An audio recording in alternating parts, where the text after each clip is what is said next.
warahmatullahi wabarakatuh. Alhamdulillahi rabbil alamin, alladhi ja'ala as-salata tariqatal muttaqin wa ja'ala fiha qurrata a'yun sayyidul mursalin wa ruknan min arkanid din wa ja'ala fiha jannatal ajilatil muhibbin. Wassalatu wassalamu ala rasulina al-amin wa ala alihi wa sahbihi ajma'in. Amma ba'd. Yang sama-sama kita hormati Tuan Pengerusi Surau At-Taqwa Barisan Jawatan Kuasa, yang dikasihi Tuan Imam, Tuan Bilal, para jemaah muslimin dan muslimat umat Nabi Muhammad sallallahu alaihi wasallam, yang Allah pertemukan kesemua kita pada malam ini pada tempat yang Dia muliakan, yang mudah-mudahan menjadi satu daripada kesaksian akan benarnya iman kita kepada Allah Subhanahu wa taala, insya-Allah. Amin ya rabbal alamin.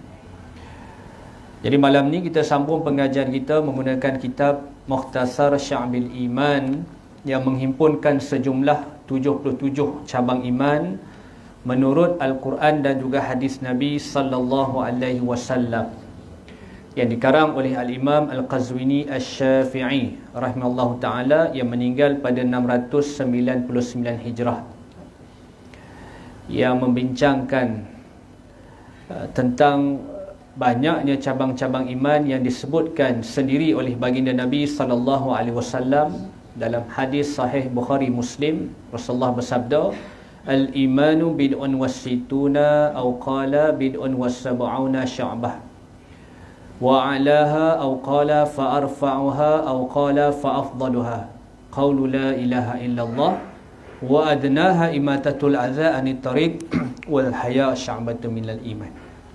Jadi surau kita berhenti muka surat 42 43. Kita dah bincang tentang makna iman secara umum bagi ibadah zakat.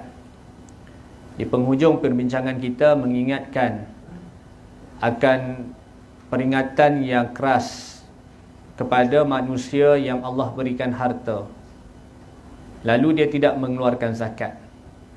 Harta yang wajib dikeluarkan zakat sahaja. Harta ni banyaklah. Ada orang datang, ustaz, rumah saya kena zakat tak?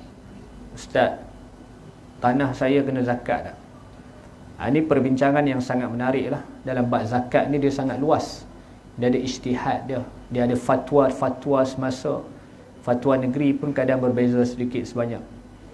Macam rumah kita ni tak perlu zakat, tetapi kalau harta yang tak berkembang ni kita kembangkan dengan perniagaan. Setengah orang dia property kan, jual rumah, beli rumah, maka harta ni juga wajib keluarkan zakat. Ini kita kena perhalus eloklah.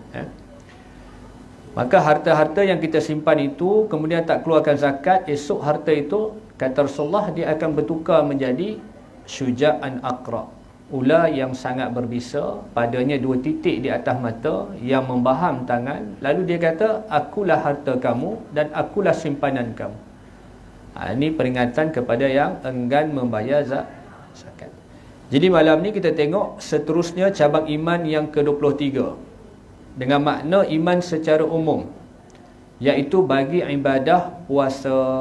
Alhamdulillah, ibadah puasa ni nak masuk hujung Rejab, masuk Syaban. Nanti Tuan Imam kita baca doa tadi, itulah dia doa yang disunnahkan kita baca. Bahkan para sahabat mereka lebih awal lagi, 6 bulan lagi dah doa. Kita baca doa apa tadi? Allahumma barik lana fi Rajabin wa Sya'bana wa ballighna Ramadan wa ballighna Ramadan. Mudah-mudahan Allah sampaikan kita pada bulan Ramadan. Maka ibadah puasa kita nak bincang dalam ni sikit sebanyak. Pengarang mendatangkan beberapa dalil daripada ayat Al-Quran dan juga hadis Nabi sallallahu alaihi wasallam. Pertama sekali, Allah berfirman dalam surah Al-Baqarah ayat 183. Kutiba alaikumus siyamu kama kutiba alal ladzina min qablikum la'allakum tattaqun. Dalam kitab kita setakat min qablikum. Allah perintahkan, telah diwajibkan, kamu diwajibkan berpuasa, kata Allah Ta'ala. Yang diwajibkan berpuasa ni siapa? ke atas umat Nabi Muhammad. Ke atas kamu tu siapa? Dia merujuk kepada umat Nabi Muhammad. Kitalah umatnya yang Allah telah fardukan, telah wajibkan. Dalam kitab kata telah diwajibkan berpuasa seperti mana atau sebagaimana yang diwajibkan ke atas orang yang terdahulu sebelum kamu. Ini menunjukkan bahawa pensyariatan puasa ni telah lama. Dan tiadalah beza puasa kaum atau umat yang terdahulu dengan umat Nabi Muhammad sallallahu alaihi wasallam hanya pada beberapa perkara sahaja. Persamaannya jelas. Apa persamaan puasa mereka dan puasa kita? Iaitu menahan lapar dan dahaga dan daripada mendatangi isteri ataupun disebut sebagai syahwat. Ini ta'arif kepada puasa yang itulah puasa yang dilakukan oleh umat yang masanya sedikit berbeza lah. Puasanya Nabi Daud AS selang sehari. Puasanya Nabi Musa mencecah 50 hari. Begitu juga pada umat Nabi Muhammad. Dan kesemuanya itu adalah untuk la'allakum tattaqun. Mudah-mudahan kata Allah Ta'ala kamu beroleh ketakwaan kepada Allah Subhanahu Wa Ta'ala. Ini kita akan bincang lebih lah kot dalam bulan Ramadan ayat ni kan. Nanti kita akan dengar insya-Allah ya. Kemudian didatangkan hadis Nabi SAW, hadis daripada Abdullah bin Umar, semoga Allah meridai keduanya. Sayyidina Abdullah bin Umar. Umar yang dimaksud di sini adalah Umar Al-Khattab. Maknanya Abdullah ni anak kepada Sayyidina Umar, yang meriwayatkan hadis yang cukup banyak selepas Sayyidina Abu Hurairah radhiyallahu anhu. Dialah Abdullah bin Umar, dan begitu juga isteri Nabi yang mulia Sayyidatina Aisyah radhiyallahu anha, iaitu sejumlah 2630 buah hadis. Banyaklah. Atas apa? Atas kelebihan yang ada pada sahabat ni, Abdullah bin Umar radhiyallahu anhu. Baik. Dalam As-Sahihaini, As-Sahihaini merujuk kepada dua kitab sahih, Sahih Bukhari dan Sahih Muslim. Apa kata Rasulullah? Buniyal Islamu ala khamsin. Syahadati an la ilaha illallah wa anna Muhammadan abduhu wa rasuluhu, wa iqamis salati wa ita'iz zakat wa shaumi ramadana wa hajjal bait. Ini sabda Nabi SAW. Antaranya mahallul syahid adalah perintah saum Ramadan. Apa kata Rasulullah? Buniyal Islamu ala khamsin. Ini rukun Islam yang 5. Rukun Islam yang 5. Tak memenuhi rukun-rukun Islam dengan makna yang sempurna, maka tak Islam lah kita. Macam kita hari ni rukun apa? Rukun negara. Rukun negara ada berapa? Tak ingat lah, lama dah start sekolah kan. Rukun negara ada berapa tau? Kalau tak penuhi ciri-ciri rukun negara tu, boleh tak kata kita warga negara Malaysia? Tak patuh undang-undang, tak setia pada raja, tak beradab, tak ada tata susila, bukan tata kelola. Dan maknanya itu di segi kita pun patuh sungguh. Itu ciri-ciri citizen, orang-orang Malaysia kan. Lebih daripada itu rukun Islam. Nabi sebut sendiri Islam ini terbina di atas 5 perkara. Terbina di atas 5 asas yang wajib kita patuh. Yang pertama apa? Syahadati an la ilaha illallah. Syahadah makna apa? Penyaksian. Syahadah maknanya penyaksian. Bila kita kata syahadah tu apa? Syahadah ni maknanya penyaksian. Penyaksian apa dia? Penyaksian iaitu membenarkan dengan hati dan melafazkan dengan lidah kita. La ilaha illallah, itu syahadah. Penyaksian kita, membenarkan dengan hati kita dan melafazkan dengan lidah kita bahawa tiada Tuhan yang layak disembah melainkan Allah. La ilaha illallah. Itu makna kepada syahadah. Syahadat la ilaha illallah. Wa anna Muhammadan abduhu wa rasuluhu, dan sesungguhnya Muhammad ni siapa dia? Muhammad dalam hadis ni siapa? Muhammad banyak Muhammad. Kalau kita tak clear benda ni payah juga. Sebab ni melibatkan keyakinan kita. Muhammad yang mana ni? Itulah dia Muhammad bin Abdullah bin Abdul Muttalib bin Hashim bin Abdul Manaf bin Qusay bin Kilab bin Murrah bin Ka'ab, hinggalah kepada Nabi Allah Ismail AS dan bapaknya Nabi Allah Ibrahim AS. Nabi yang dilahirkan pada tahun gajah, Dialah Muhammad yang turunan dia, ayahnya nama Abdullah, maknanya Aminah. Tak ada Muhammad yang lain, itulah dia Muhammad tu. Sebab tu kita kena kenal bila orang kata Muhammad tu siapa. Muhammad kita sebut silsilah Nabi kita. Kenal Nabi. Bangsa apa Nabi kita? Tahu. Keturunan apa Nabi kita? Tahu. Lebih lagi sikit, kulit warna Nabi, kulit warna apa dalam hadis sebut tahu. Gambaran-gambaran nak kenal Nabi, maka sebagai umatnya wajib kita kenal Nabi kita. Wajib. Kita ni perintah pertama, wajib beriman kepada kesemua Nabi dan Rasul. Kita kena yakin beriman bahawa semua itu adalah utusan Allah Ta'ala. Tetapi kita mesti melebihkan pengetahuan kita tentang Nabi. Tapi yang penting kita tahu mak nama siapa kita boleh sebut. Mak nama siapa tahu? Fatimah kot. Sudah dah. Mana kita agak kurang. Tapi kalau sebut nama orang, kita panggil influencer ke, tahu, mak dia tahu, dia duduk semenyih kot, dia suka bela ni, kita tahu, semua kita tahu.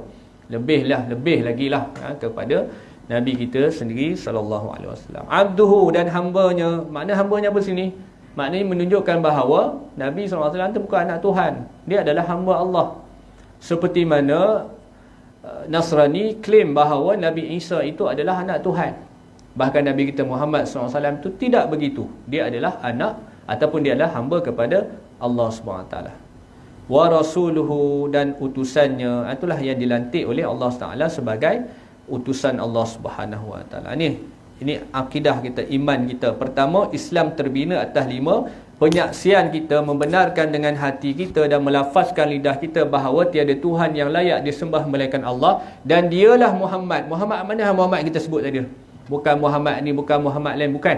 Muhammad itu adalah hamba Allah dan dia adalah utusan Allah, Rasulullah. Itu maksud dia. Wa iqamis salah, nombor 2, dan mendirikan solat, mendirikan sembahyang. Sembahyang bagaimana? Sembahyang yang telah terangkan pada kuliah kita yang lepas. Sembahyang yang dilakukan secara tetap, yang tidak ditinggalkan. Sembahyang yang dilakukan secara sempurna. Sembahyang yang Nabi sifatkan sebagai penghapus kepada dosa-dosa kita. Itu sembahyang itulah.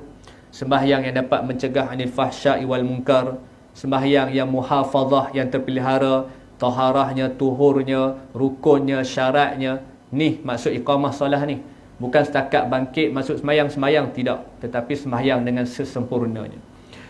Wa ita'iz zakah, dan membayar atau menunaikan zakat. Ini kewajipan zakat kita baru je bincang kuliah kita yang lepas. Wa shaumi ramadhana, dan berpuasa pada bulan Ramadan. Bulan Ramadan, berpuasa pada bulan Ramadan. Wa hajjil bait, dan menunaikan atau mengerjakan haji ke Baitullahil Haram, Kaabah di Masjidil Haram. Ini hadis menunjukkan bahawa satu daripada perintah iaitu berpuasa pada bulan Ramadan. Baik. Kemudian kita tengok pada hadis yang kedua. Hadis daripada Abu Hurairah, semoga Allah meridainya, dalam As-Sahihaini. Abu Hurairah radhiyallahu anhu, atau nama dia adalah Abdurrahman. Nama Abu Hurairah ialah Abdurrahman, hamba Allah Ar-Rahman. Dan dia diberi nama oleh Nabi sendiri. Nabi tukar nama dia daripada Abdul Syams, hamba kepada matahari. Nabi tukar nama yang jelek, nama yang tak elok, Nabi tukar. Dia pun masuk Islam pun lambat. Dia masuk Islam tu dah hijrah berlaku dah pun, tahun ke-7 baru dia Islam. Tetapi dinobatkan antara sahabat yang paling banyak meriwayatkan hadis, dia lah Abu Hurairah ni, Abdurrahman. 5,374 buah hadis. Dengan kelebihan-kelebihan yang dia dapat, doa Nabi, kelebihan yang ada kesungguhan pada dia, kesemua tu melayakkan dia menjadi perawi hadis yang paling banyak di kalangan sahabat-sahabat yang lebih senior lagi. Lebih daripada 4 khalifah, lebih daripada sahabat-sahabat yang memeluk Islam ketika mana Islam tu mustad'afin, masih lemah lagi di Mekah, ketika mana ditindas oleh musyrikin Mekah. Semoga Allah meridainya radhiyallahu anhu, meninggal tahun 58 Hijrah. Dalam As-Sahihaini, dalam 2 kitab sahih, Bukhari dan Muslim. Baik, sabda Nabi sallallahu alaihi wasallam, kullu amali ibni Adam yudha'af al-hasanatu bi'ashri amthaliha ila 700 dhifin. Qala Allah illa as-sawm fa innahu li wa ana ajzi bihi yad'u ta'amahu wa syahwatahu min ajli lis-sa'imil farhatun 'inda fitrihi wa farhatun 'inda liqa'i rabbih wa la khalufa famis sa'im atyabu 'indallahi min rihil miski as-saumul junnah. Kama qala Nabi sallallahu alaihi wasallam. Hadis ni panjang. Ada beberapa hukum dalam hadis ni, kita tengok alam insya-Allah. Pertama sekali kata Rasulullah, kullu amali bani adam yudha'if. Setiap amalan anak Adam digandakan pahalanya. Ini dalil bahawa umat yang dimaksudkan dalam hadis ini, amali bani Adam ni, anak-anak Adam ni siapa dia? Anak Adam ni umat Nabi Muhammad sallallahu alaihi wasallam. Kata Rasulullah, setiap amalan umat Nabi Muhammad sallallahu alaihi wasallam itu digandakan. Sebanyak mana gandaannya? Dalam hadis sebut al-hasanatu bi asyri amsalha ila 700 dhaifun, iaitu digandakan oleh Allah Taala dengan 10 hingga 700 kali gandaan. Dalam riwayat hadis yang lain sebut berganda-ganda, banyak gandaan dia. Ini kelebihan kita lah, alhamdulillah, kita umat Nabi sallallahu alaihi wasallam. Datang ni malam, datang solat berjemaah digandakan 27, 21. Dan gandaan-gandaan ini berbeza-beza mengikut dua perkara. Ini yang membezakan gandaan pahala antara kita dengan orang lain. Kata ulama' dua. Ini kita pegang malam ni. Apa dia? Supaya bagi motivasi pada kita perbetulkan balik. Yang pertamanya, Allah gandakan pahala ni berbeza dengan orang lain, iaitu bila Allah nak kata daripada 10 sampai 700, bahkan lebih daripada itu. Yang pertama adalah mengikut kesabaran seseorang dalam melakukan taat. Tu yang membezakan kita, kesabaran kita. Ada orang datang masjid, contoh kita ambil yang paling dekat kita lah, masjid lah, surau kan. Dia datang dalam keadaan dia biasa saja. Dia mungkin sihat, alhamdulillah. Komitmen dia pun tak berapa nak ada, kerja pun dah tak kurang, dia tak banyak buat kerja masa macam muda, biasa dia. Dia pun ada masa sihat pun sihat. Dia datang alhamdulillah sampai surau dia, alhamdulillah. Allah ganjarkan dia pahala. Tetapi pada masa yang sama ada orang dia sangat susah. Sibuk dengan kerja dia, dengan kat rumah anaknya kecil ramai semua tak selesai lagi. Dia kena selesaikan dulu. Dia sampai rumah pukul contoh maghrib 7.30, dia sampai pukul 7 suku, dia siap-siap bani susah payah dia selesaikan semua urusan yang wajib. Kemudian dia melangkah kaki, gagahkan kaki datang ke masjid sembahyang berjemaah sama dengan kawan tadi tu. Dua-dua Allah bagi pahala, tetapi gandaan pahala lebih pada kawan tu, mengikut kesabaran dia dalam buat taat. Faham tak tu? Ada orang sakit, tak semayang dia. Allah, sakit atau tak semayang lah. Tak boleh lah aku sakit tak semayang. Lebih kurang je, bab semayang lebih kurang. Ambil semayang pun lebih kurang je kalau sakit. Tapi ada orang dia sakit, dia gagah tak. Dia minta orang pegang, dia papah dia semayang.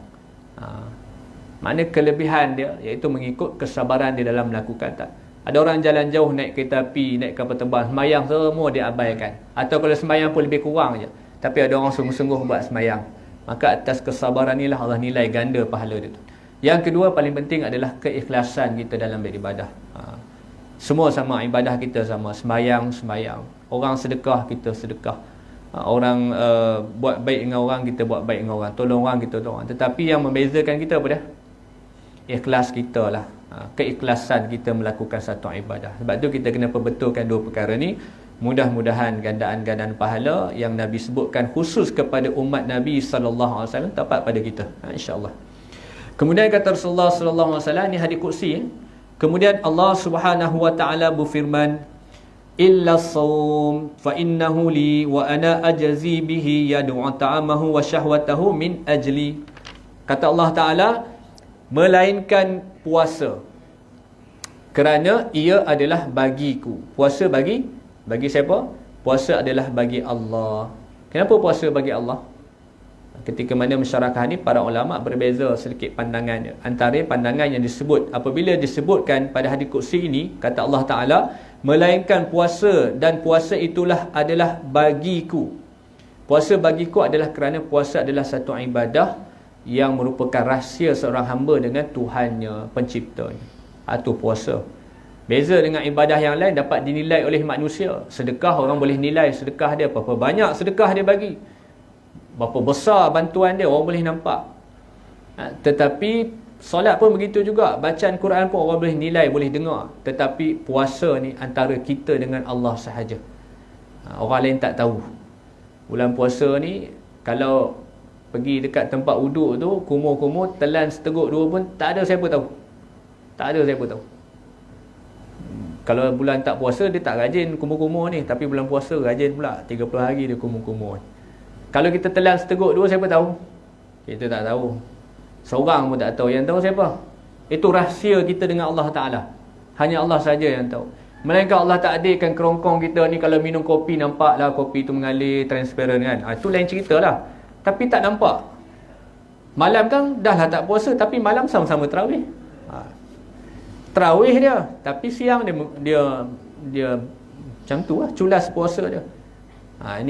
Ini menunjukkan bahawa sebab tu ganjaran, kata ulama, pahala Allah kata puasa tu untukku kerana memang ibadah puasa ni benar-benar kita dengan Allah Subhanahu Wa Taala. Kalau dia buat letih, dia tak puasa, dia buat letih pun orang percaya dia puasa kan. Dan akulah yang berhak membalasnya, terpulang pada Allah Subhanahu Wa Taala. Kerana apa perbuatan-perbuatan ni, kata Allah Subhanahu Wa Taala, kerana dia telah meninggalkan, pertama sekali, yada'u ta'amahu, makan dia. Dia puasa ni, kata Allah Ta'ala, kerana dia telah meninggalkan makannya. Dia tak makan. Dan juga syahwatahu, dan syahwatnya. Ini hadis ni menjadi hukum perbincangan ulama' berkaitan dengan perbuatan onani. Dia bukan kata mendatangi isteri, tidak. Perbuatan onani ini adalah haram dilakukan. Dia bukan bincang tentang halal dan haram siapa, tetapi adakah puasa itu sah ataupun tak sah. Itu saja. Halal haram tu perbincangan yang lain tentang perbuatan onani.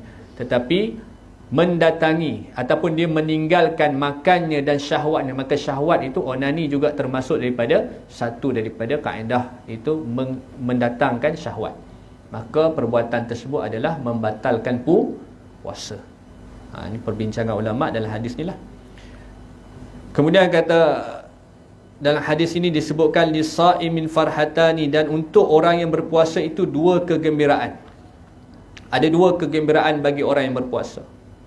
Yang pertamanya adalah wa farhatun inda, ataupun disebut yang pertama farhatun inda fitrihi, berpuasa ataupun kegembiraan ketika mana berbuka puasa.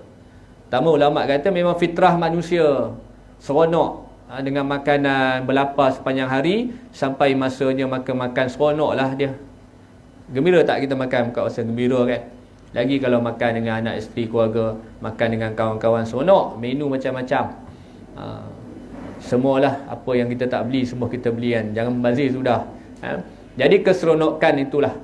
Yang keduanya adalah keseronokan kerana kita berjaya mengekang nafsu kita. Puas kita tahan makan, minum dan syahwat kita. Sepanjang hari itu sampailah berbuka, maka kita rasa puas, kita rasa gembira kerana kita berjaya menunaikan satu lagi tuntutan rukun Islam, itu berpuasa satu hari daripada 30. Maka kita rasa bahawa itu bukan kegembiraan kepada seorang hamba kepada Allah SWT.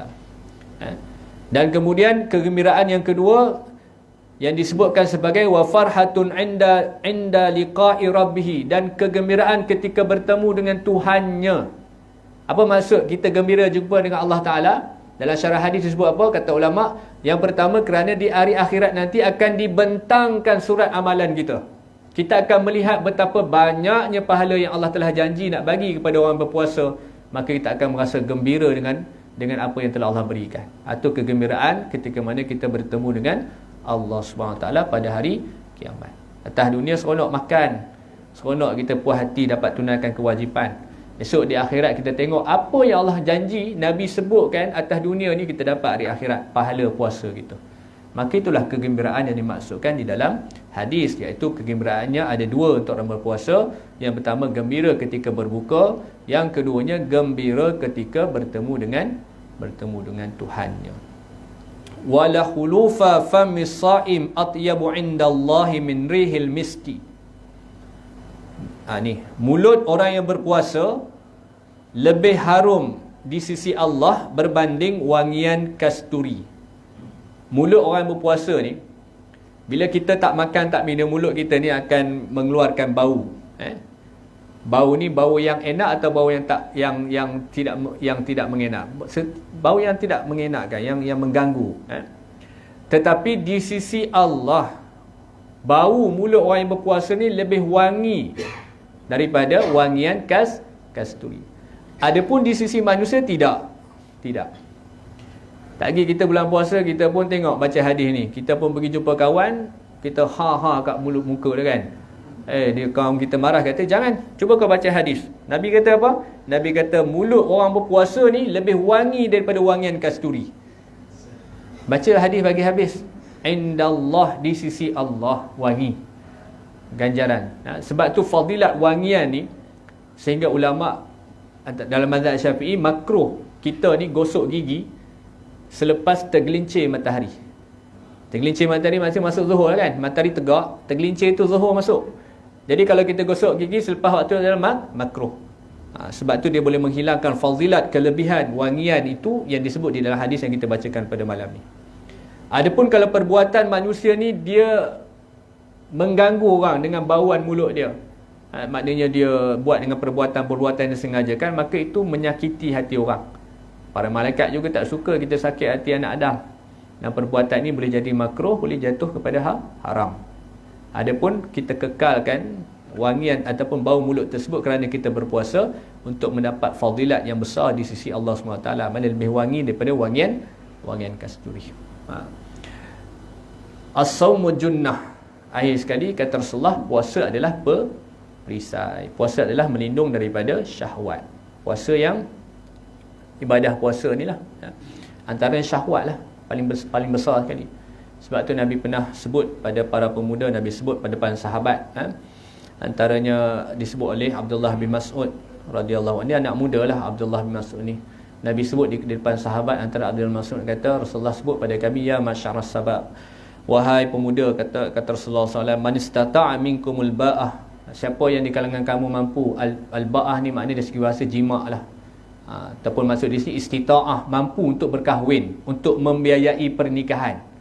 Dari segi bahasa jima', perbuatan jima', al-ba'ah.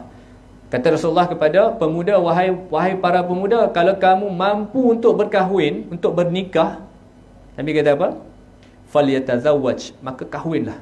Hukumnya sunat. Hukum asalnya sunat. Tapi dia berubah hukum lah ikut keadaan. Fa innahu aghaddu lil basar wa ahsanu li faraj. Kerana perkahwinan itu menundukkan basar, menundukkan pandangan mata, dan memelihara faraj, memelihara kemaluan. Pak Nabi kata, kalau mampu untuk berkahwin, maka berkahwinlah. Kerana perkahwinan itu menundukkan pandangan mata dan memelihara faraj, kemaluan. Betul tak? Betul. Orang yang berkahwin ni dia kuranglah banding orang bujang.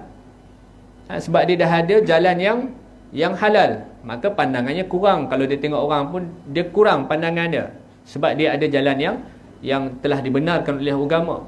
Maka dia dapat menundukkan pandangan dia. Dia dapat kurang lah. Maknanya ada juga yang teruk juga, ada juga kan. Teruk tuan-tuan. Tapi nak ceritanya, begitulah agama memberikan solusi.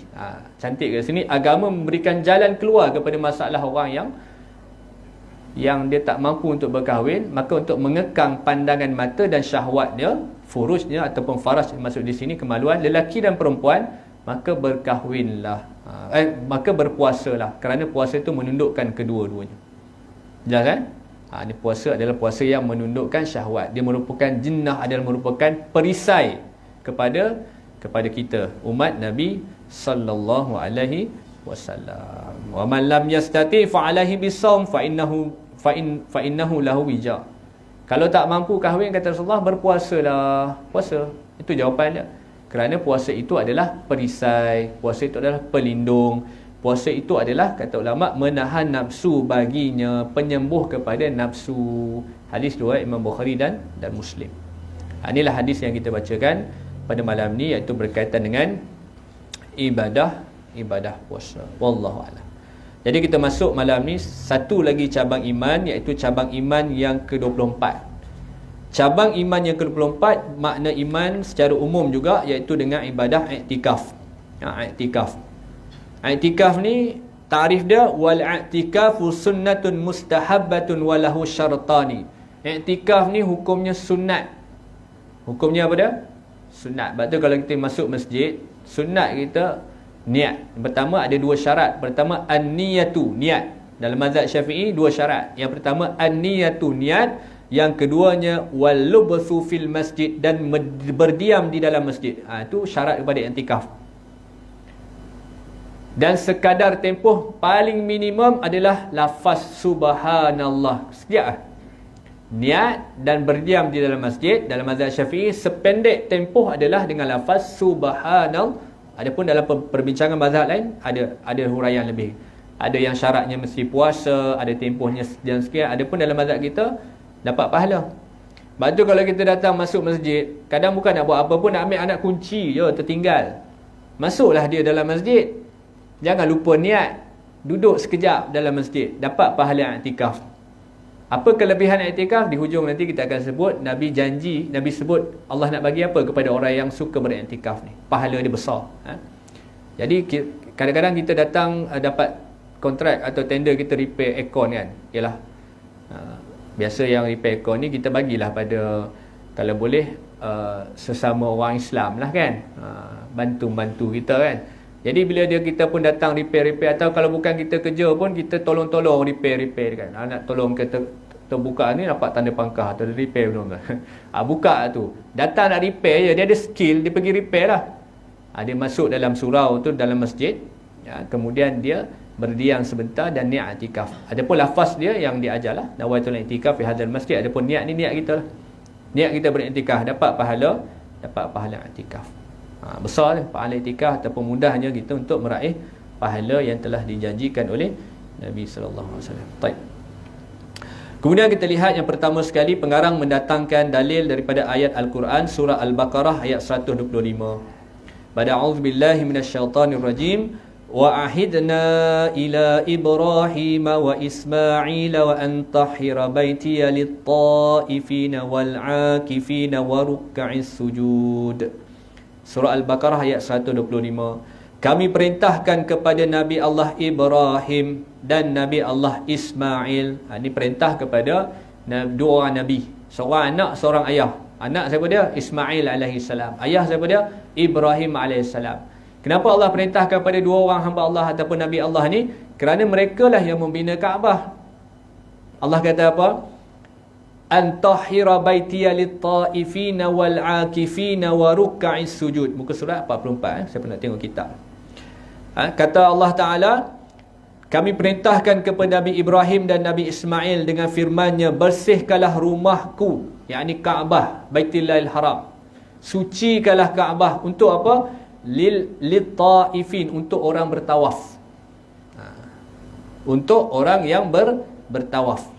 Lagi, yang keduanya wal-'akifin. Ini dalilnya. Wal-'akifin, dan orang yang beriktikaf di Masjidil Haram, di Kaabah, di Baitullah. Allah perintah dua orang Nabi Allah ni sucikan Kaabah ni untuk orang ta'ifin, orang tawaf.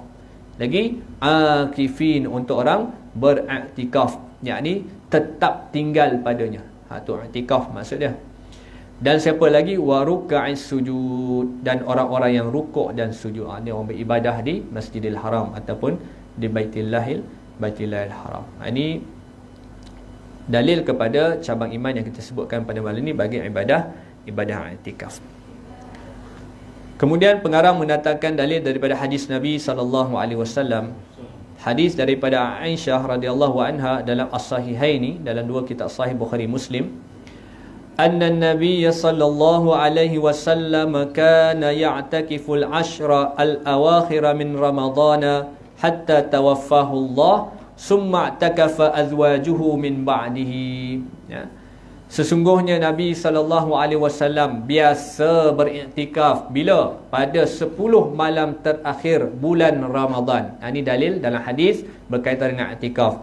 Nabi sallallahu alaihi wasallam, antara tuntutan yang kuat untuk kita umat dia ialah beriktikaf di masjid pada 10 malam terakhir bulan Ramadan. Ini sunat yang sangat dituntut, sunat muakkad. Dan Nabi SAW tak pernah meninggalkan perbuatan tersebut atau amalan tersebut, melainkan beberapa ketika sahaja. Itu pun Nabi qadha pada bulan Syawal. Besarnya Nabi SAW buat benda ni.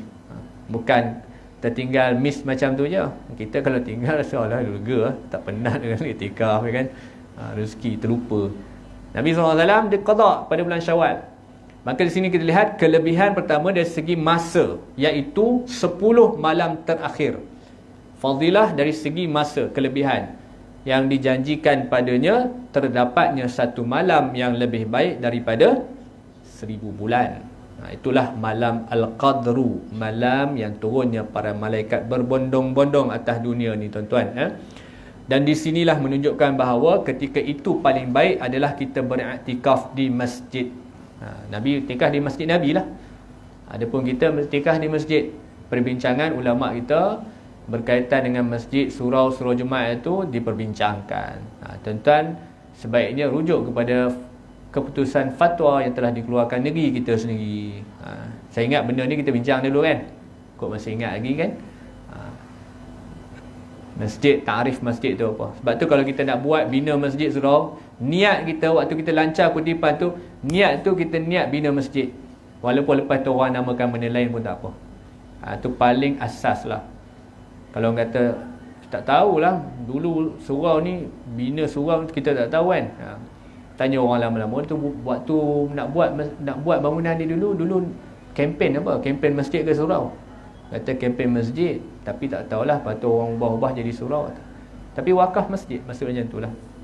Sebab mufti kita Dato' Anhar Opik pun kata tidak sah iktikaf di dua tempat, di surau ataupun di surau Jumaat sekalipun. Itu pandangan mufti kita lah di Islam. Jadi